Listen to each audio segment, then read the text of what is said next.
Meu nome é Caroline Camargo e esse é o Descomplica, um canal criado para esclarecer toda e qualquer dúvida relacionada às doenças inflamatórias intestinais. Um local seguro onde as suas dúvidas serão respondidas de forma simples, descontraída e com muita evidência científica. Vem comigo nesse bate-papo. O episódio de hoje do Descomplica é sobre saúde mental. E eu sei que tem muita gente pensando, será que mudou aí o tema do podcast? Só que não. Saúde mental está sendo muito relacionada com as doenças inflamatórias intestinais e com as doenças crônicas em geral, né? Então, o tema de hoje vai ser saúde mental no cenário da doença crônica. A gente vai falar especificamente das doenças inflamatórias intestinais, mas acho que vai servir um pouquinho aí para todo mundo que tem uma doença crônica diagnosticada. Eu, nesse episódio, vou ser quase uma espectadora, porque eu não sou uma profissional da saúde mental, apesar de ser médica, e por isso a gente trouxe uma convidada super especial, a doutora Juliana Quintas. Ela é médica pela UF, ela fez residência de clínica médica e de psiquiatria pela UF também, e é mestre em psiquiatria pela FRJ. Além disso, ela fez residência de clínica comigo e a gente é super amiga, então eu trouxe aqui essa pessoa que eu super recomendo como psiquiatra para paciente, mas para familiares, amigos, ela é a minha psiquiatra de referência. Seja muito bem-vinda, Ju. Obrigada, Carol. Obrigada pelo convite e parabéns pela sua iniciativa. Muito legal. Eu acho que você não deve ter tanta experiência em doença inflamatória intestinal, né? Mas, recentemente, o GDIB, que é a Organização Brasileira de Crohn e Colite, ele liberou aí um posicionamento científico falando que já tem muitos estudos mostrando que existe uma prevalência aumentada tanto de depressão quanto de ansiedade em pacientes com diagnóstico de doença inflamatória intestinal, né? E que isso acaba também, muitas das vezes, prejudicando até o próprio tratamento e a adesão dos pacientes ao tratamento da doença inflamatória.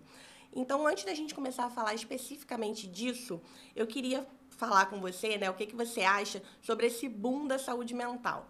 Porque a gente é da mesma época, né, de idade. Há uns anos atrás não tinha muito isso, né? Todo mundo achava que psiquiatra, psicólogo era coisa meio de maluco, ninguém falava muito sobre a importância de saúde mental, né? Ah, é frescura, é bobeira.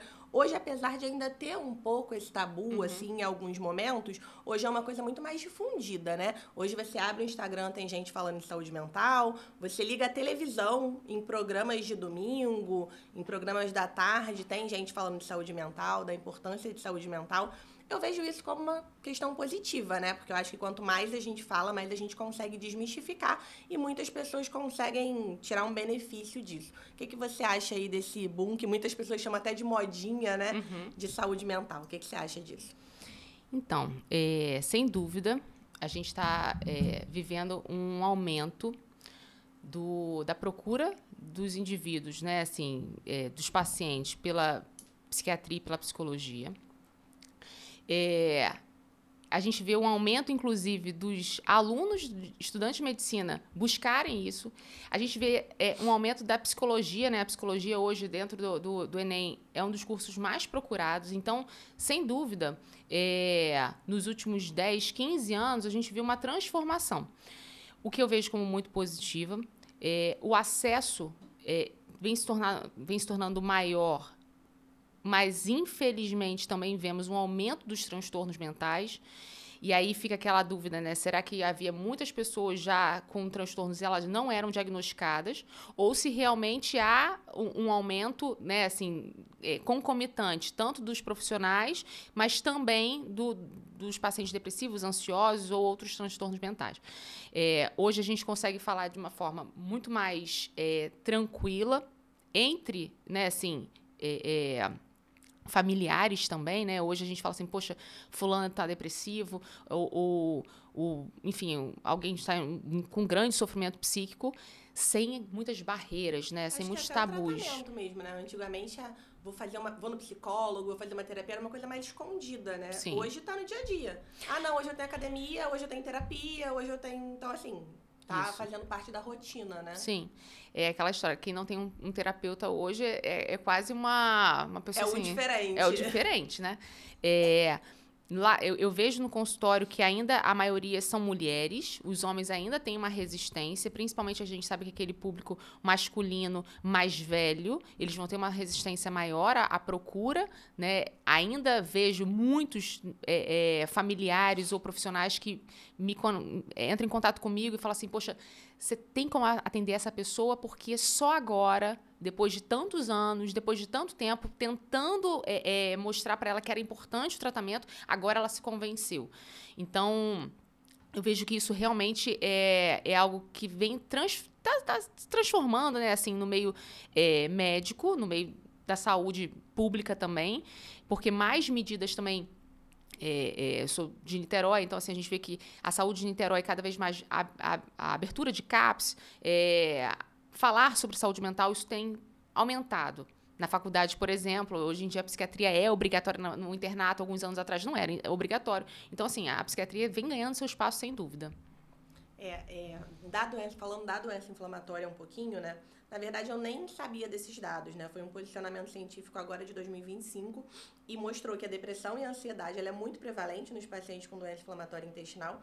Falou, inclusive, que tem uma taxa maior de suicídio entre esses pacientes e que acredita que a própria atividade inflamatória pode ser desencadeada com sintomas psiquiátricos. Isso a gente já pega muito das doenças funcionais também, né? Que às vezes o eixo cérebro-intestino, né? Que às vezes o paciente não tem uma doença orgânica, mas se está ansioso, depressivo, libera neurotransmissor que tem um receptor ali no intestino e começa a ter sintoma. Mas além disso, né? Que essas citocinas, essas interleucinas que a gente libera pode aumentar a inflamação mesmo no intestino. Então, o fato de você ter uma doença psiquiátrica pode aumentar, pode piorar os seus sintomas inflamatórios. Sim. E o fato de você estar mais inflamado pode piorar os seus sintomas psiquiátricos, né? Então, é uma coisa aí meio bidirecional e de ciclo, né? E eu acho que ainda é muito difícil, por exemplo, a doença inflamatória, vários profissionais, vários médicos e até não médicos, outros profissionais da saúde atuam ali num atendimento multidisciplinar.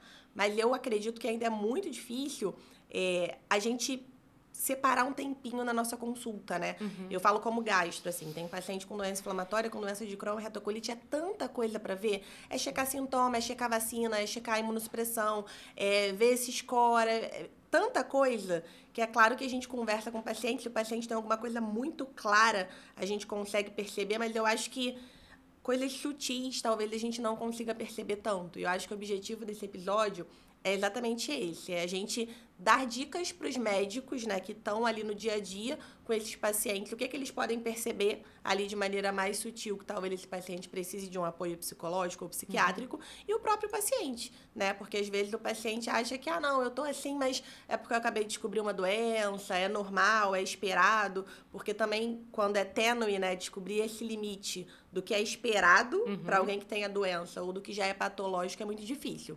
Então, acho que eu vou jogar aí umas situações e vocês pudessem dar umas dicas pra gente que é médico, pra quem não é médico, né? Queria começar falando de um assunto muito importante, que é o suicídio. Né? Eu não tinha muito essa ideia dessas taxas, dessas prevalências, não tinha essa ideia que a taxa de suicídio era maior, né? E eles citam, né, que tem alguns fatores de risco. A faixa etária pediátrica, ela é mais acometida, o adulto jovem também, sexo feminino, paciente que tem curto tempo, né, entre o diagnóstico da doença e paciente que já tem um histórico de depressão. O que você acha, assim, que a gente, como profissional de saúde, pode perceber, assim, de um paciente que pode evoluir para tirar a própria vida, né? Qual é a nossa função ali, qual é o nosso papel como profissional de saúde e também para o paciente, né? Um paciente que tem essa vontade, o que ele pode fazer, onde ele pode procurar ajuda. Então, eu, já que ia falar sobre doença inflamatória, peguei algumas revisões, né, assim, meta-análise, e vi que esses fatores de risco, né, do público feminino, da faixa etária pediátrica, e os outros que você citou, assim, ela está muito relacionada também à questão... no momento que você tem um diagnóstico, por exemplo, de uma retocolite ulcerativa, você fica naquela situação que você não sabe o que vai acontecer. Que traz para a história da doença crônica. A partir do momento que eu tenho um diagnóstico, eu sei que ela vai ter um período longo, né, eterno, entre aspas, né, assim, e o risco, será que eu vou desenvolver um câncer ou não? Será que eu vou operar ou não? Isso, né, aumenta muito a chance, né, assim, de você desenvolver depressão, ansiedade e suicídio, e que quando eu fiz um comparativo com a população não doença inflamatória intestinal, não é muito esse público, porque é mais comum em homens.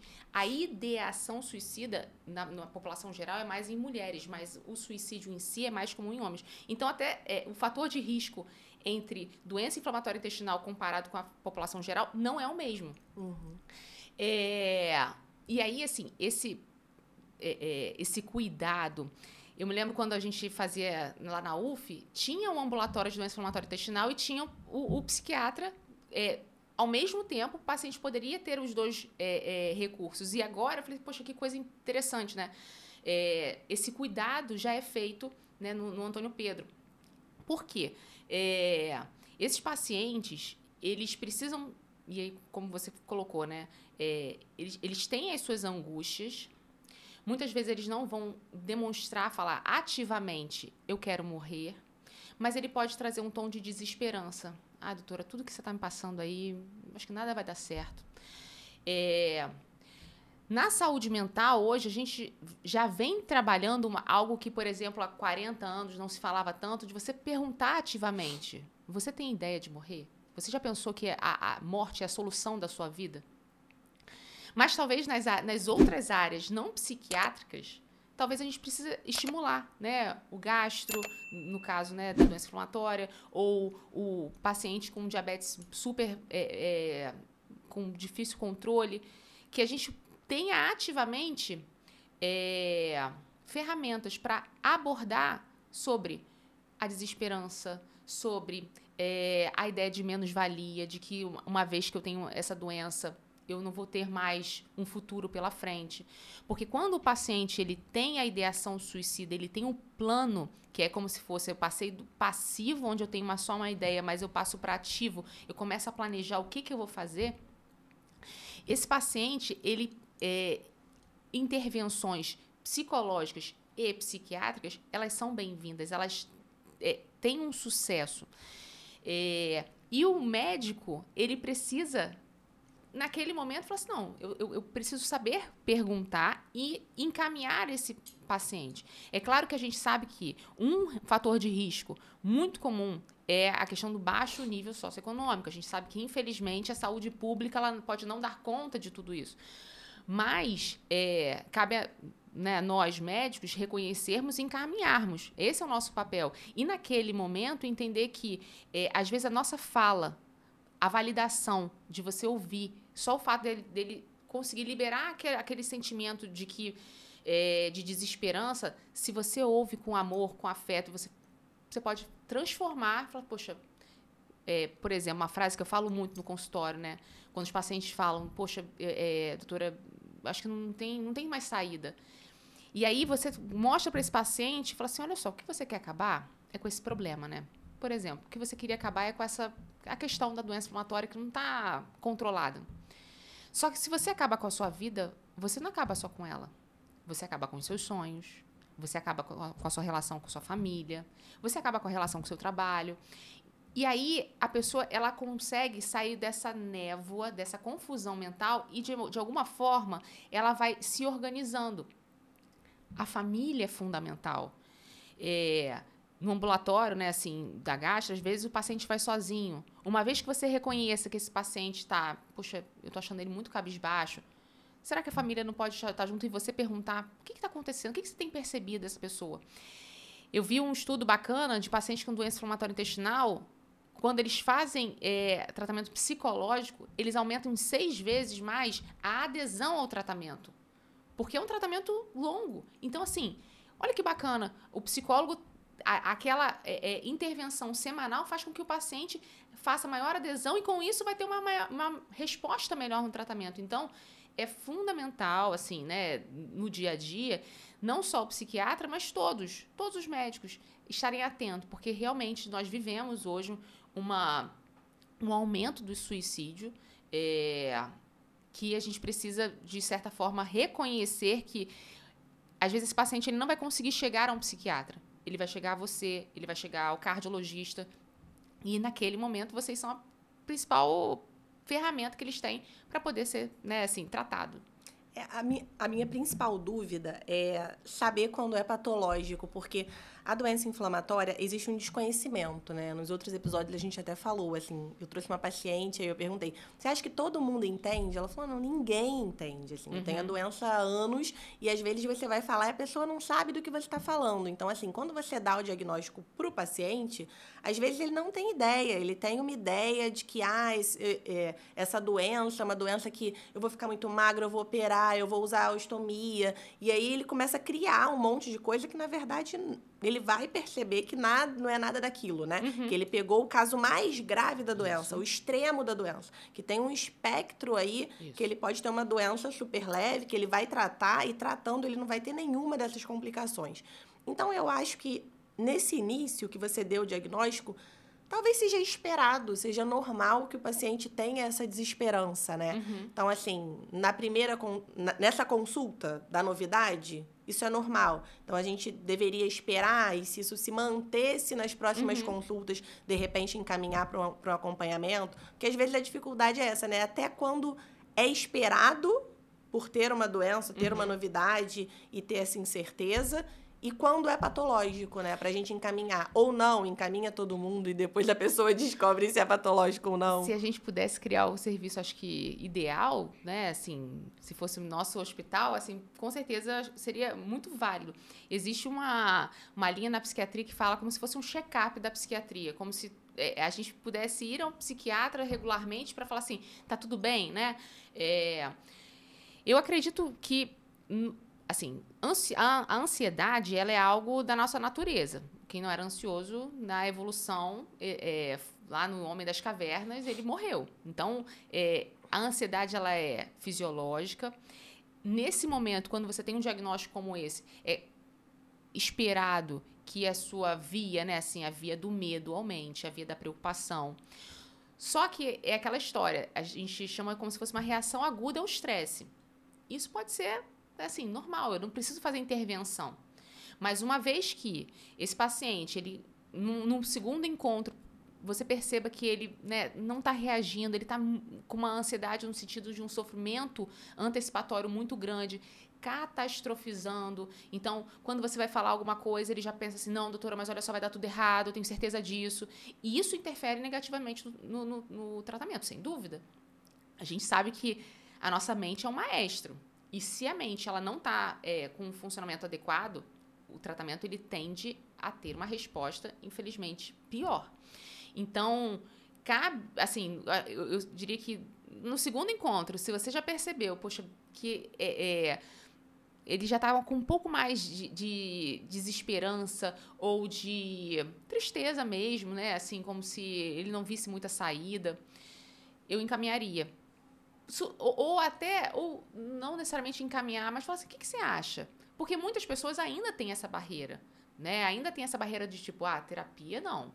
Eu vejo muito isso, assim, há pessoas que têm uma barreira com a psiquiatria do tipo, não, remédio eu nunca vou tomar porque isso é coisa de maluco, ou eu nunca vou num terapeuta porque ele não é capaz de me ajudar. E a gente sabe que nenhuma dessas opções, elas são reais, né? Mas...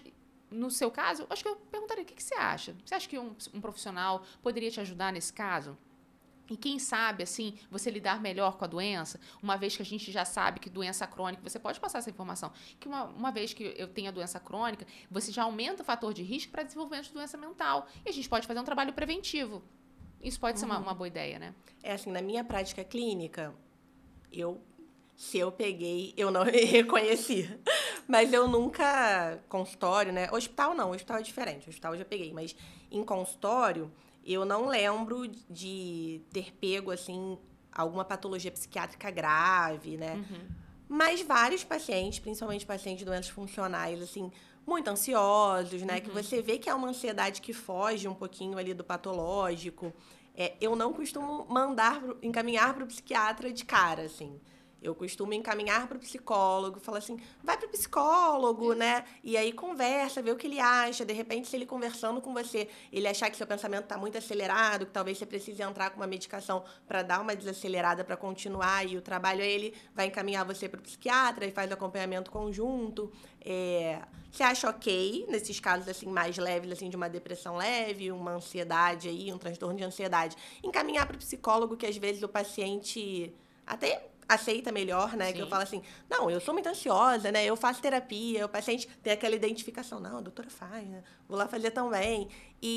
Ou não, ou você acha que num primeiro momento a gente deveria encaminhar o paciente para o psiquiatra, para o psicólogo, e o psiquiatra decide se, não, acho que você é mais para terapia, acho que você já tem que começar um remédio, porque isso eu tirei fonte vozes da minha cabeça, né? Eu acho assim, é mais leve, é uma Sim. coisa aí que a gente está na dúvida se é um transtorno ou se é só ali uma ansiedade, eu mando para o psicólogo, ele faz essa avaliação e acredito eu que se ele achar que o paciente precisa de um remédio, ele vai encaminhar para o psiquiatra, Esse né? é o guideline, assim, depressão leve, ansiedade leve, você vai fazer, a terapia é o tratamento, então, perfeito. Reconhece que aquele paciente possa ser, né, assim, beneficiado, entendendo que corpo e mente formam um só sistema e ambos se influenciam. Poxa, se a minha mente melhorar, meu corpo vai melhorar, meu tratamento vai melhorar. Então, assim, e se o profissional, né, o psicólogo, ele reconhece que ele precisa, né, assim, ele chegou no seu limite e o paciente não está evoluindo, ele vai encaminhar, né, assim, como esperado, para um profissional. Entendi. Falando ainda de suicídio, paciente que tem a ideação suicida, né? De repente, um paciente que fez diagnóstico, doença de Crohn, retocolite, ou mesmo assim, já tem diagnóstico há um tempo e agora está numa fase pior da doença. Tá com uma ideação suicida. Vai no gastro, vai no procto, vai de repente numa nutricionista, ninguém percebeu, talvez é uma pessoa mais fechada, mas o paciente tem, né? Você acha que é possível ele tentar buscar uma ajuda sozinho? Você acha que nesses casos que outra pessoa não reconhece é mais difícil? Tem alguma dica? Você que tá com essa ideia, que tá com uma ideação suicida, ninguém percebeu, não tem ajuda, como é que você orienta? Você acha que é mais fácil, não? Alguém perceber e orientar uma ajuda, já que essa pessoa está tão perdida ali de si, pensando em tirar a própria vida. Ou você já viu casos que não, a própria pessoa percebeu mesmo ali dentro daquele momento de desespero, porque se é possível, né, a própria pessoa perceber e ela mesma buscar uma ajuda, aonde, Então, como fazer? O suicídio, ele é uma, digamos assim, é uma entidade complexa, né? Há muitas pessoas que chegam ao meu consultório, por exemplo, e falam assim, eu já tive ideação suicida há muitos anos após um trauma, um abuso na infância, ou uma perda de alguém, ou uma perda de um trabalho, enfim. E naquele momento eu não fiz terapia, anos atrás, às vezes, ou porque não quis, ou porque não tinha acesso mesmo. Eu não fui no psicólogo ou num psiquiatra e consegui reverter a situação. Mas a gente sabe que hoje o cenário é diferente e eu, de verdade, assim, encaminharia. Uma vez que eu reconheço que o paciente ele tem a ideação, isso já se torna um fator de risco para suicídio. E se eu parto do pressuposto que 95% dos transtornos, do suicídio, eles têm um transtorno mental por trás, significa que ele tem, então, que ser abordado e tratado. Não necessariamente os 95% vai ser com medicação. A terapia, ela tem uma efetividade também, às vezes, sozinha. Só que vai depender da gravidade.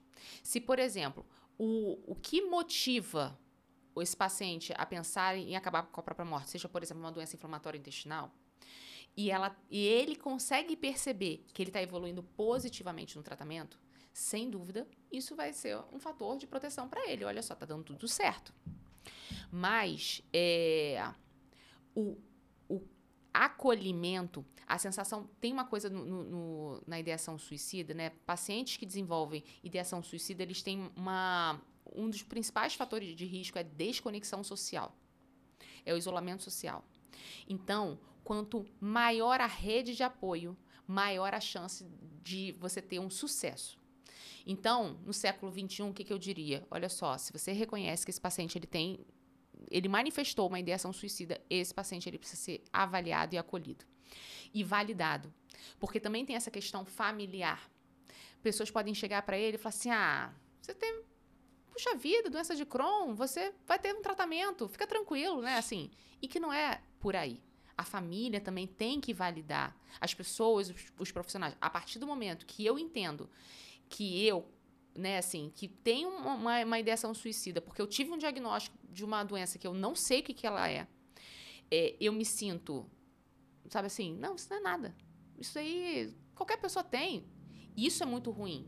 Então, a partir do momento que o meu médico, ele reconhecer e falou assim, poxa, não, ele está querendo cuidar de mim, me encaminha para um profissional de saúde mental e que, veja, tá ali semanalmente conversando comigo, me apoiando, isso é muito importante. Então, o acolhimento social ele é ferramenta primária, né, nessa questão do suicídio. Mas vamos salvar o paciente que não conseguiu ter essa percepção. O paciente passou por esses profissionais e ninguém percebeu que tinha alguma coisa diferente, ele mantém a ideação suicida. O que ele pode fazer sozinho? Você acha que é possível ele sozinho ir contra isso? Como eu falei, assim, eu acredito que muitas pessoas têm a tal da resiliência e que elas possam sim ter ferramentas. Hoje em dia há muitas informações. Se a gente for falar do sozinho, hoje ninguém está sozinho, porque todo mundo está conectado pelo menos a uma rede social.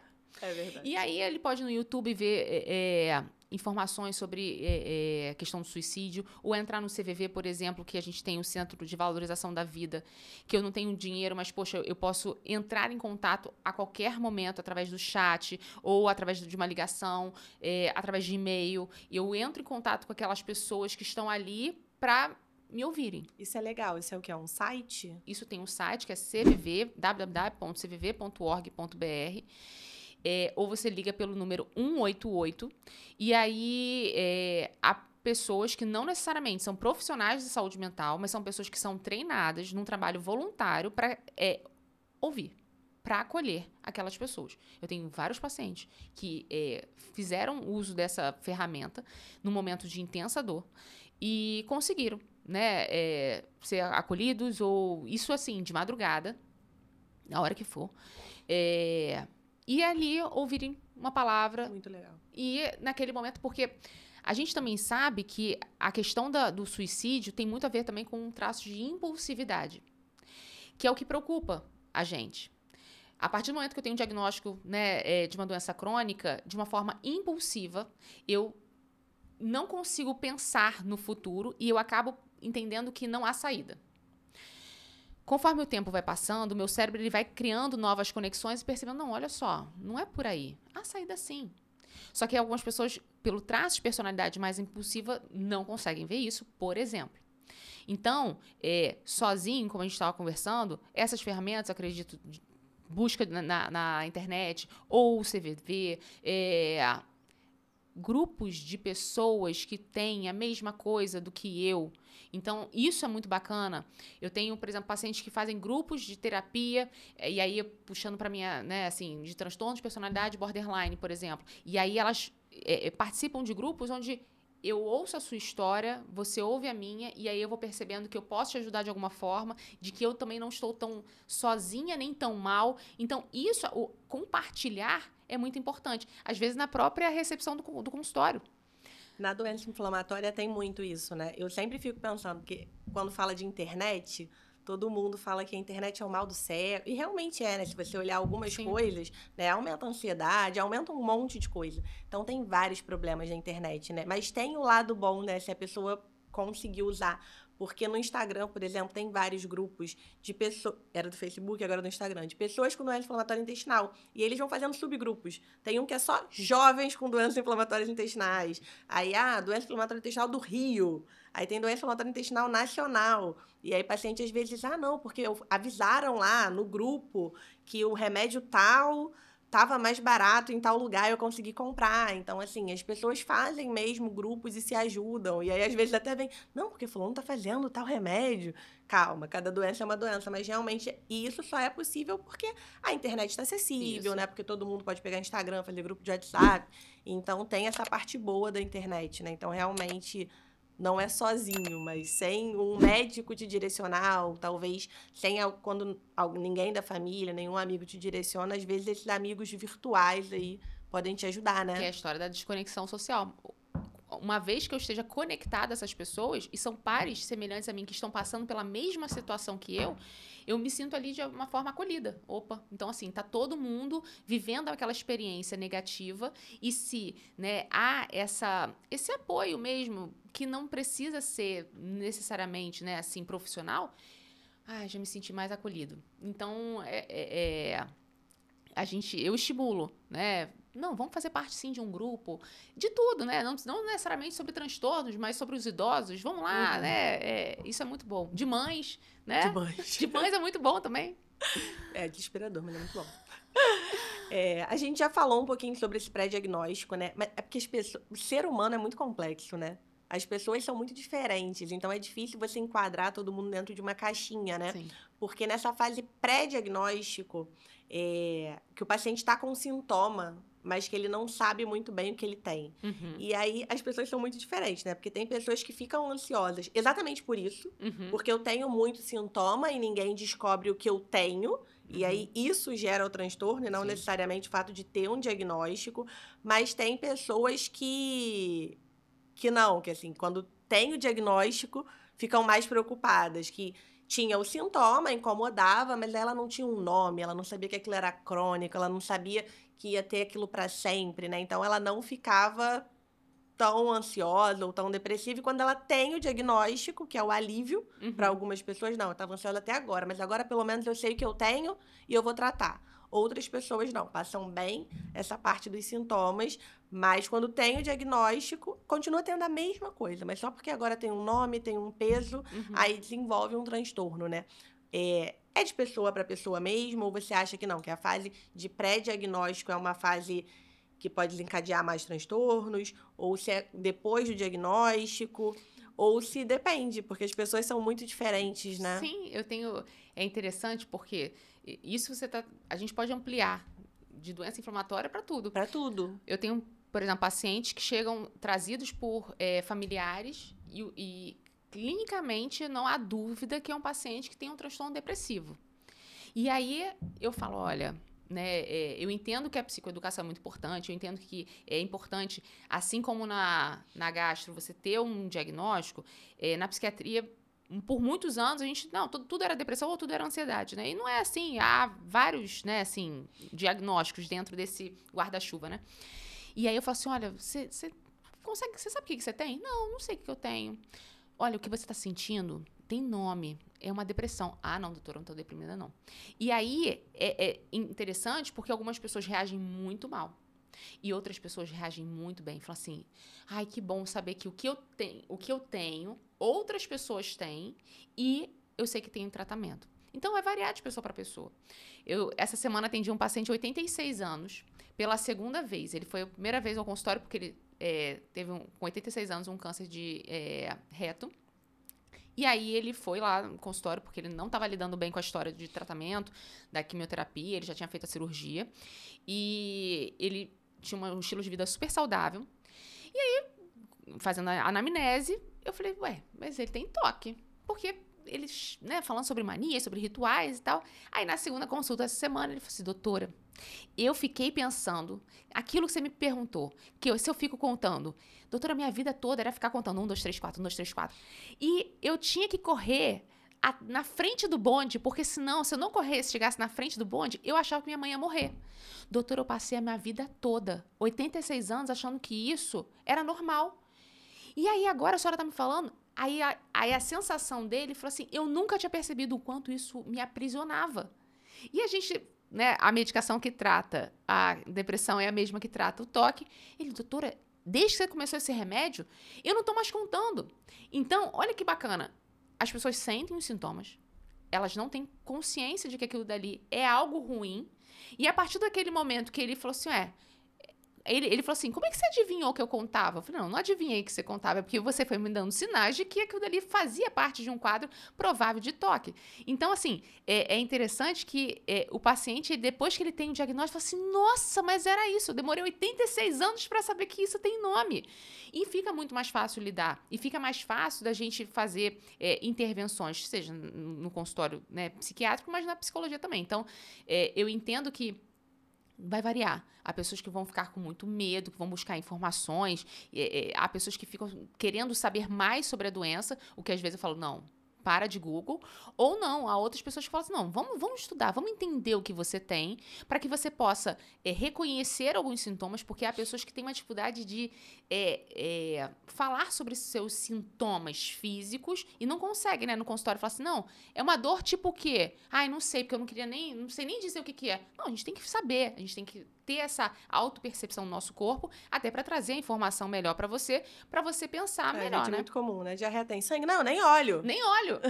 Não, doutora, eu não quero nem ver, né?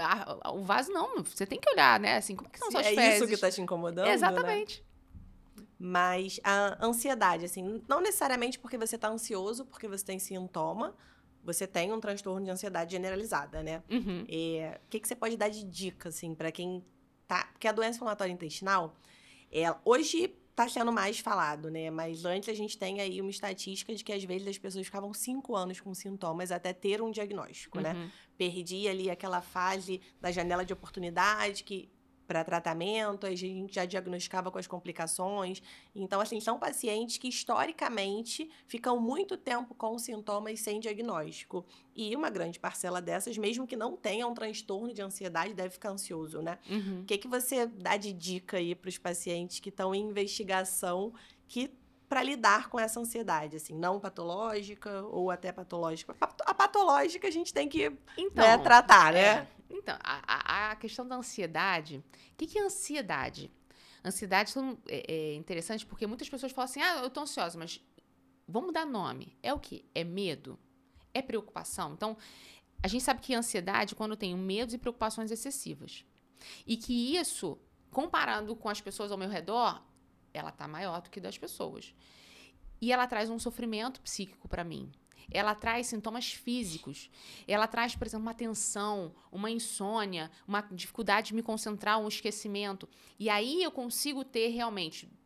A gente fala sobre tempo, né? Assim, na psiquiatria, não é porque eu tive diagnóstico hoje de doença de Crohn que eu vou ficar ansiosa e já vou desenvolver um TAG. Não, eu preciso ter pelo menos 6 meses de um quadro clínico, né? E o profissional vai dizer se fecha critérios para TAG. Eu falo que a ansiedade... A medicação, se ela fosse boa, a gente botava na caixa d'água e todo mundo, né, não ia ficar mais ansioso. Porque a gente trataria a ansiedade da população mundial. Não é real. Então, uma vez que eu me reconheça, né, numa situação de maior ansiedade, do medo, do que vai acontecer, nós temos ferramentas não farmacológicas e que são muito úteis. É a atividade física. Sem dúvida, a atividade física ela é uma aliada minha no tratamento dos transtornos mentais e da ansiedade principalmente. Porque a gente sabe que uma atividade física, quando o indivíduo ele é submetido a uma frequência cardíaca muito elevada por um tempo considerável, né? Assim, não precisa ser muito tempo, mas acima de 30 minutos, por exemplo, com certeza, ele tem ativação de sistemas no nosso cérebro que dão aquela, né, assim, relaxada. Então, o sistema de endorfina, o sistema endocannabinoide. Então, a atividade física, ela é uma aliada fundamental para esses pacientes. Outras técnicas, por exemplo, meditação. A gente sabe que meditação tem evidência científica de que melhora, sim, a ansiedade. E eu não preciso gastar dinheiro com isso. Basta, hoje em dia, no Spotify, no YouTube, nós conseguimos pegar, né, assim, dicas. Ou yoga. E hoje também, pós-pandemia, nós vivemos uma situação que a gente consegue ter acesso a aulas. E aí eu posso fazer em casa. Yoga é uma técnica de relaxamento corporal que ajuda muito na ansiedade.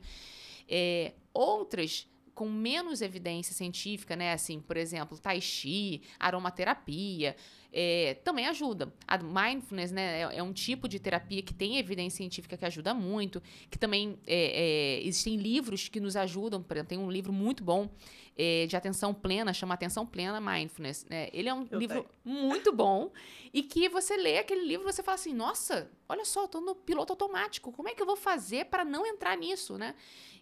Hoje tem muita literatura também que nos ajuda a ser menos ansiosos, a coragem de ser imperfeito, a atenção plena, enfim. Então, há ferramentas não farmacológicas, com certeza. Existem as que vão piorar, tipo a desinformação. O que você faz hoje aqui com o seu podcast é muito bacana, porque você está levando uma informação boa, mas infelizmente há o contrário.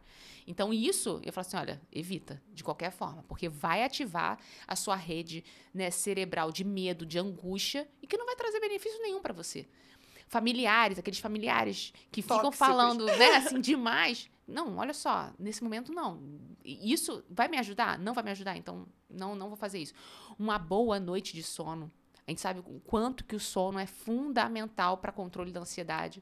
Então, pacientes que não têm um sono, e aí não precisa ser 8 horas, mas um sono reparador, que durma na mesma hora, que acorde na mesma hora, a questão da constância da noite, ela é fundamental para uma melhora da ansiedade. Então, o comer bem.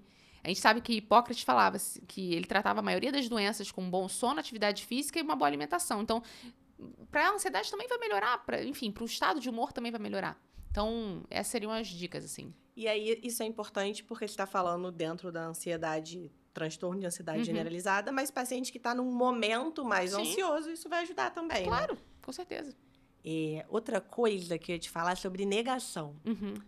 Pessoas controladoras, não conheço muitas pessoas assim, mas pessoas controladoras médicos, né, têm uma dificuldade, porque a gente sabe que luto, a doença, a patologia, às vezes você fala para o paciente, olha, você tem esse diagnóstico. E ele simplesmente, enfim, age como se não tivesse, né? Não tenho. Isso até algum momento também é esperado, né? Mas depois de um tempo fica patológico. Mas para nós médicos, como lidar com um paciente que tem uma doença que você quer tratar, que você precisa tratar, porque você sabe que não tratar vai ter muitas consequências, mas o paciente nega a tal ponto de que você nem consegue explicar para ele de uma forma efetiva quais são essas consequências, porque ele acredita que não tem, né? Às vezes a gente usa ali o familiar, né, para tentar chegar no paciente de outra forma, né? Mas como lidar com o paciente em negação? E quando saber, assim, não, a negação até aqui é esperado, daqui para cá talvez isso seja patológico. Eu falo muito sobre o livre-arbítrio. Você, como médica, você tem que entender qual é o seu papel ali. Ele é um papel de fazer um bom diagnóstico, de acolher esse paciente. Mas, infelizmente, ele tem um livre-arbítrio dele. E é ele quem vai determinar se ele quer ou não se tratar. Trazendo para mim, eu tenho, né, uma porção de pacientes, por exemplo, que tem um diagnóstico, por exemplo, de transtorno por uso de substâncias.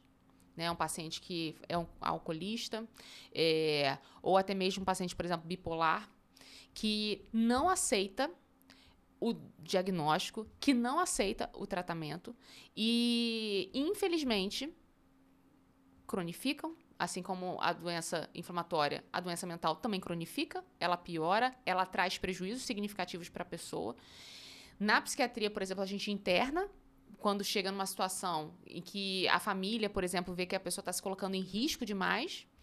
Na doença inflamatória intestinal também não vai ser diferente, porque esse paciente ele vai precisar talvez de internações frequentes, e, enfim, é muito mais sobre nós, da gente entender nosso papel ali de informar, de tentar fazer o máximo, mas infelizmente a gente não tem como passar a barreira do livre-arbítrio dele, de que a pessoa não quer se tratar. A gente sabe, ouve muitas histórias. Mas é porque, às vezes, assim, tem paciente que você explica tudo e a pessoa fala assim, não, eu tô ciente. Né? Eu sei que eu posso morrer, eu sei que eu posso perfurar, eu sei que...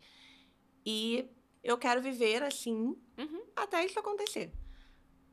Nesse caso, a pessoa tá entendendo, assim. Tem pessoas que, nitidamente, você entende e percebe que ela não alcançou a gravidade, que ela não entendeu, né? Então, para essas pessoas, que eu acho que a família pode ser uma ferramenta. Não tem como você fazer um desenho e falar assim, olha só, né? É o seu limite. Talvez ela vá ter que sentir aquela história, né? Assim, sentir na pele a situação. É claro que também há pessoas que têm uma questão cognitiva, que a incapacidade realmente de processar aquela informação por uma alteração do processamento central. E aí, você não tem o que fazer. Mas eu entendo que chamar familiares, mostrar sempre... Eu entendo, às vezes o paciente vai lá no consultório e aí eu tenho certeza, eu saio dali, eu explico tudo, eu falo, ai, que bom, fulano entendeu tudo o que eu falei. Aí, dá 2 dias, ele me manda uma mensagem, como aconteceu essa semana, e aí ele fala assim, mas doutora, pra que eu tenho que tomar esse remédio mesmo? Aí eu falo assim, gente, nós como médicos, nós temos que entender que a mensagem que a gente passa, pra nós tá muito clara, mas pra ele ficou 10%. Então, nós temos a impressão de que estamos fazendo o nosso papel da melhor forma, falando e tal, só que talvez naquele lugar dele de escuta, ou a cabeça dele está pensando no trabalho, ou ele está super preocupado porque ele focou na história de que ele vai perfurar o intestino, então tudo que você falar depois disso, ele não vai te ouvir mais nada. Então, a gente tem que entender, né, como médico, que talvez naquele momento ele não foi capaz de compreender a gravidade porque ele não estava focado naquilo dali. E aí, num outro momento, até que ele vai falar, então tá. É o que a gente espera, para que ele possa ter o melhor tratamento. Porque você está ali como profissional para poder oferecer. Mas talvez ele não consiga alcançar. E não é culpa sua, né? Então, assim, chamar familiares para tentar mostrar de uma outra forma pode ser uma boa estratégia, né? Essa negação, ela já pode ser um primeiro sinal de uma doença psiquiátrica aí? Sim, a negação faz parte também, em todos os processos. Uma vez que você tem um diagnóstico, por exemplo, de uma doença crônica, a gente fala como se fosse um luto também. É um luto. Entendi. A partir do momento que eu, Juliana, hoje tenho uma doença crônica. Então, a Juliana, até ontem, ela não tinha nada. Então, assim, calma que eu vou ver esse luto. E dentro do luto, qual é a primeira fase? É a negação. Até que eu vou passando por todas as fases até chegar na aceitação. Falar, poxa, assim como a perda de um ente querido. Então, a negação, ela pode fazer parte desse processo, né? E essa negação tem um tempo? Não. Não, ela varia, né? Ela varia tanto no luto quanto... Poxa, quantos pacientes que com neoplasia, né? Ele passa por esse processo da negação. Fala, não, eu não. Por que eu? Né? E cabe, às vezes, no consultório, a gente pode mostrar o outro lado. Por quê? Nos pergunta por quê. Mas para que isso veio? E aí a gente pode ampliar, né? Pensar na questão das doenças como muitos pacientes falam assim, poxa, doutora, eu estava passando uma situação muito grave, ou, por exemplo, uma história muito triste quando eu descobri, por exemplo, uma doença inflamatória.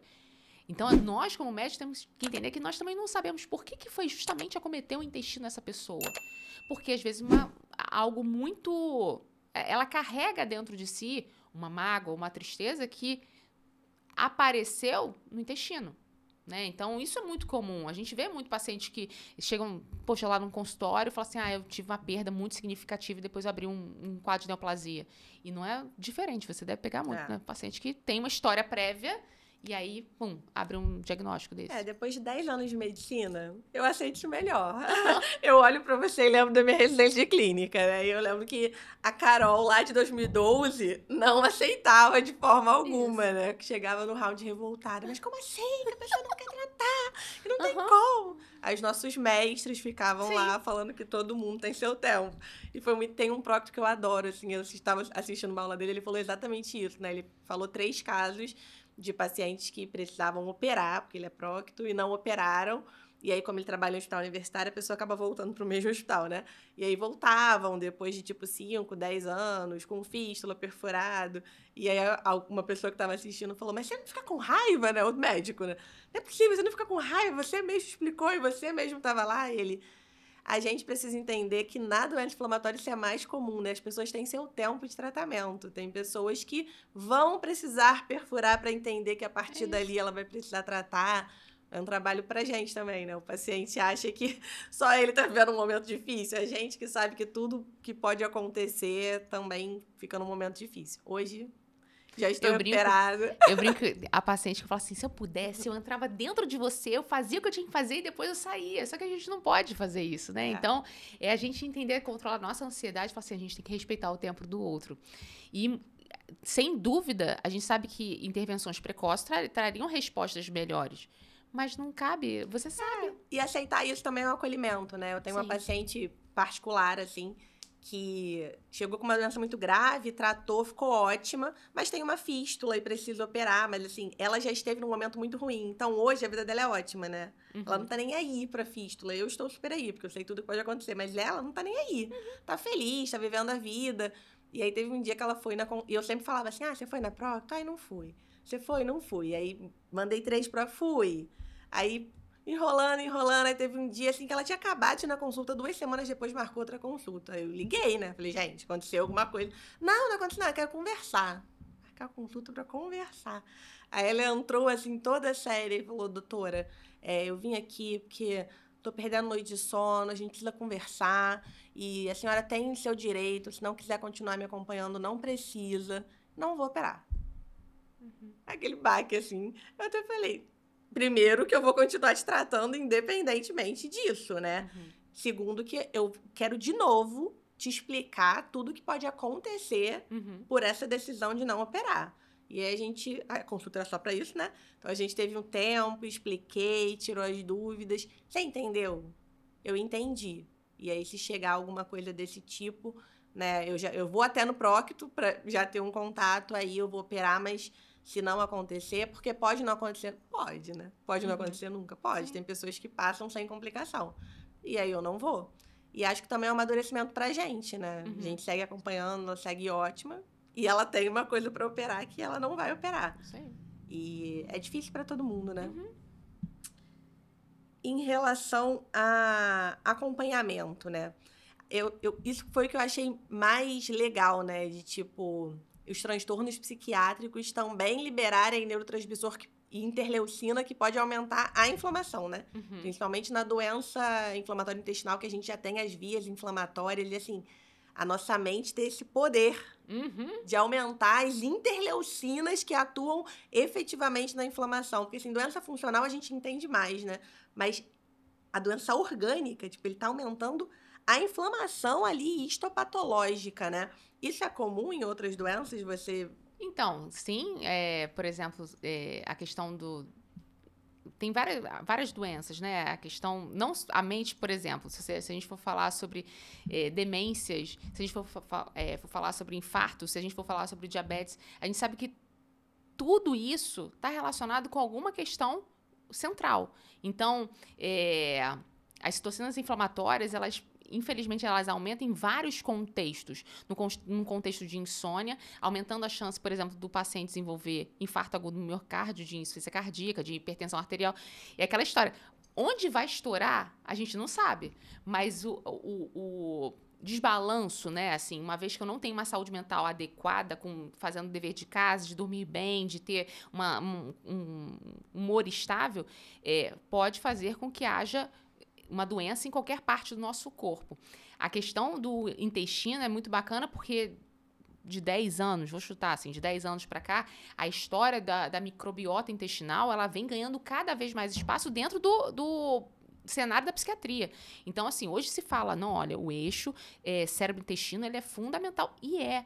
Então, o uso de probióticos, como que isso cada vez mais vem sendo estudado, probióticos que realmente ajudam no tratamento dos transtornos mentais. Então, tem muita relação.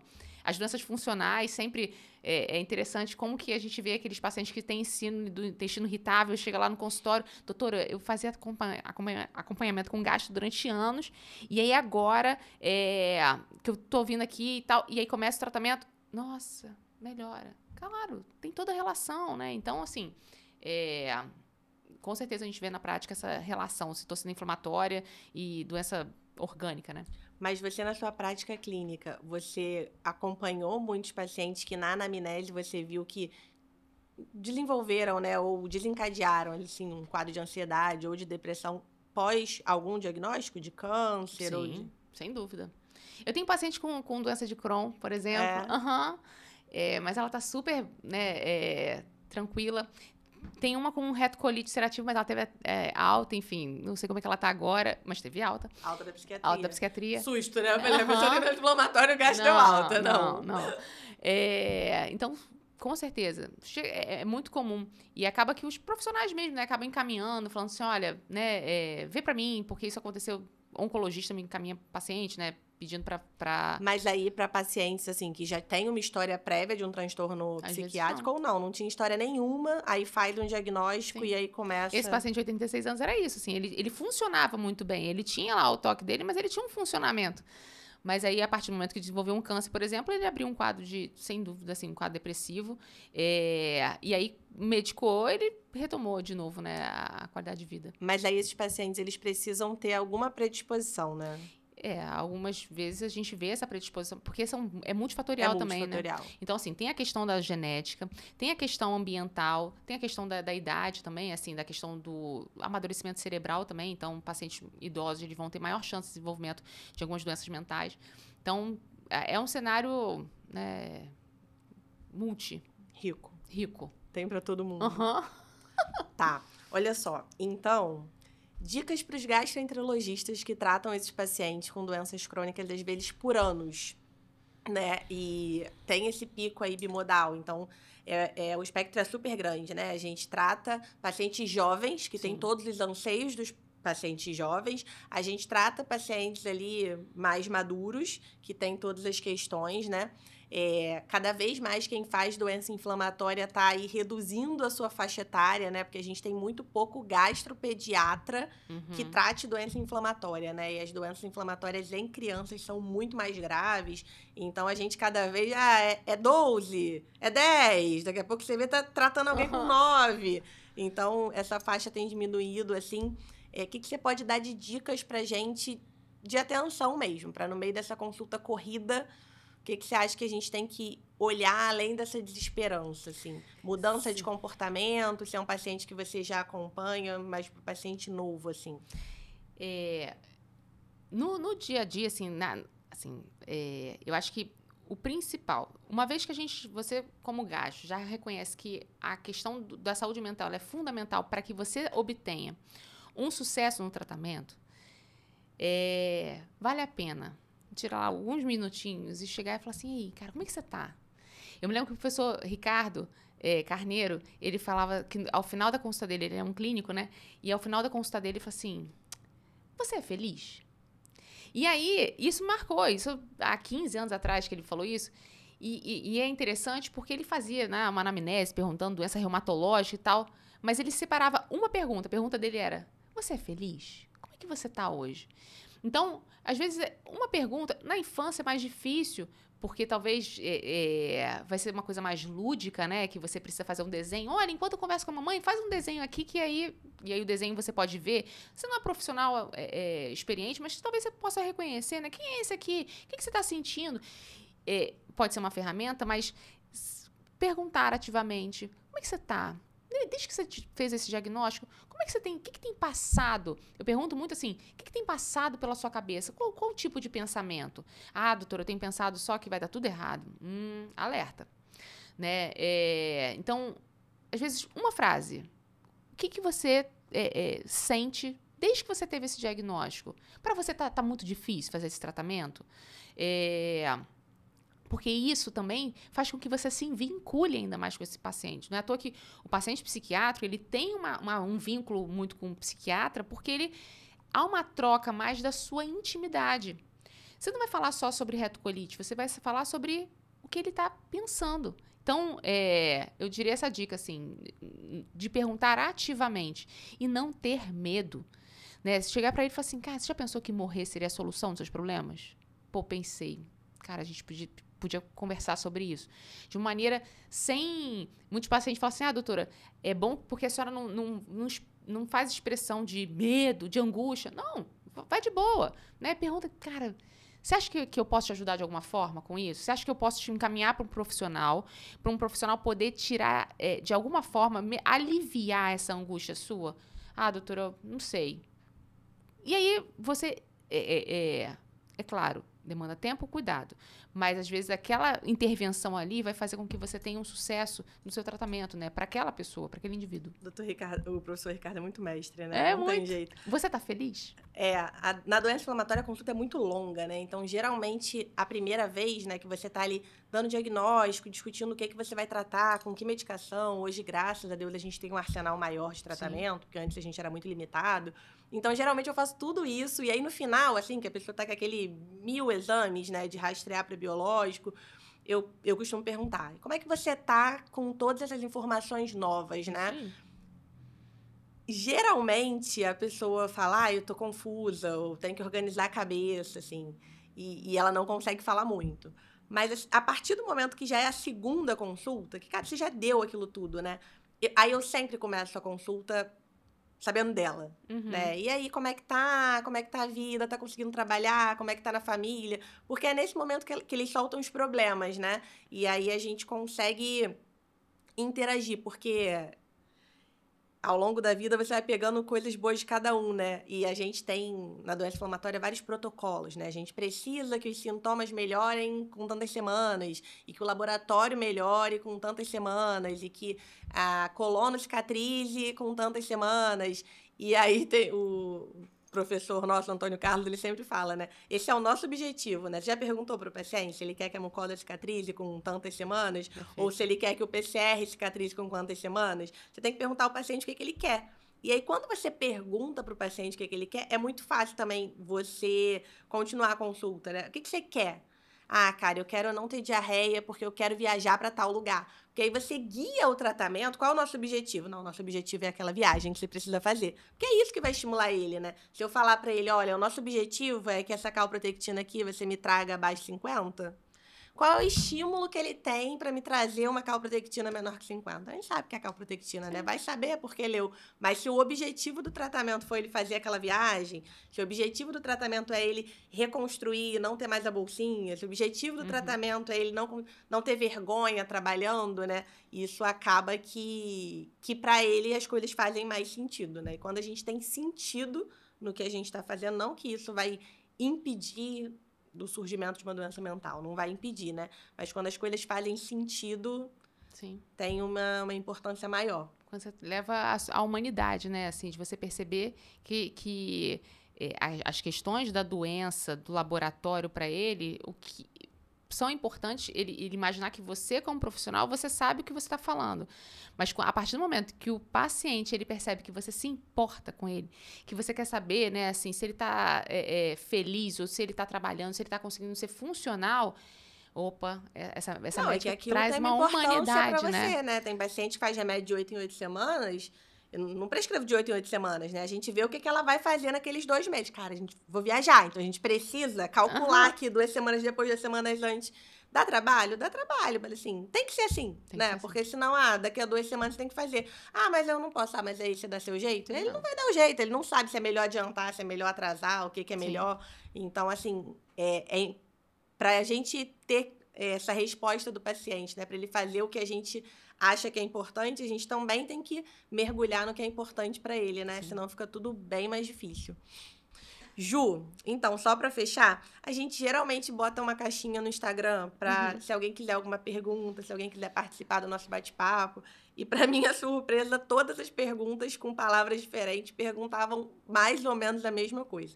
Então, eu selecionei uma pergunta que eu achei a mais bem formuladinha, que eu acho que a gente já respondeu ao longo do episódio, mas só para você fechar aí, dando essa resposta. Não, eu acho que não é paciente. Estava lá no Instagram, mas eu acho que falou de doenças crônicas em geral. Mas como o paciente diferencia na prática clínica o que é uma condição realmente patológica do que é apenas uma resposta natural da mente às circunstâncias da vida? Então, para ser algo patológico, na psiquiatria a gente chama de transtorno, né? Porque assim, ansiosa eu sou, você é, todo mundo pode ser. Mas só vai ganhar o diagnóstico de transtorno a partir do momento, por exemplo, que tiver um sofrimento e um prejuízo. Essa palavra, prejuízo, ela é fundamental. Porque assim, eu posso ser ansiosa, mas assim, ela não me prejudica no meu dia a dia, ela não influencia no meu trabalho, na minha vida, nada disso. Eu sigo minha vida. Ela não me traz sintomas físicos. Então, eu não vou chamar que haja um transtorno. Eu posso dizer que ela é uma ansiedade, por exemplo, mas que eu consigo, com as medidas não farmacológicas, melhorar, e a terapia me dá caminhos, né, para eu reconhecer quais são as crenças que estão por trás. Então, o reconhecimento na psiquiatria de tudo. Eu sou muito desatento. Tá, mas você tem, porque todo mundo hoje em dia tem TDAH, né? Você tem TDAH porque, a partir do momento, você só vai ter se você tiver um prejuízo. Então, um prejuízo, você não consegue, né, se concentrar. Então, se for para dizer, né, assim, o que limita claro que tem cada transtorno, a gente fala que na psiquiatria, cada transtorno tem que ter as suas características. É assim que a gente dá o diagnóstico, né? Assim, tem que ter várias características juntas, e aí eu vou olhar, tá bom, esse paciente tem. Mas se ele, para ter diagnóstico, ele tem que ter sofrimento e prejuízo. Se ele não tiver isso, ele não tem um transtorno tão, né, assim, importante. Então, é basicamente isso. Então, basicamente, ter sofrimento, incomodar, ter sofrimento. Eu posso ter, por exemplo, um quadro de esquecimento, mas isso... Tá, mas o que isso impacta na sua vida? Não, impacta sim, porque eu tô começando a não conseguir mais, por exemplo, lembrar da minha senha. Toda hora eu tô esquecendo a senha do banco. Opa, isso está te prejudicando, né? Então, o médico, ele vai ser capaz de entender até onde vai esse prejuízo. Às vezes a pessoa... É difícil pra gente fazer essa autoconsciência, né? Assim, mas o profissional, ele tá ali justamente para ir destrinchando e falar, não, realmente, isso está impactando. Porque às vezes as pessoas não percebem o quanto elas são impactadas, por exemplo, por uma questão de rituais. Ela demora 30 minutos para sair de casa, por quê? Porque ela tem que botar exatamente o tapete no lugar, o quadro no lugar, ou então porque ela tem que botar a roupa 3 vezes, porque se ela não botar... Mas para ela, aquilo ali pode ser super normal. Não, olha só, você percebeu que você sempre chega atrasado nos lugares? Então tá. Então, o prejuízo não necessariamente o paciente precisa perceber, né? Pode ser uma coisa que outras podem... pessoas percebem. Com certeza. Perfeito. Amiga, adorei sua presença, também. Aprendi muito. Espero que vocês tenham gostado também. Até o próximo episódio. Tchau.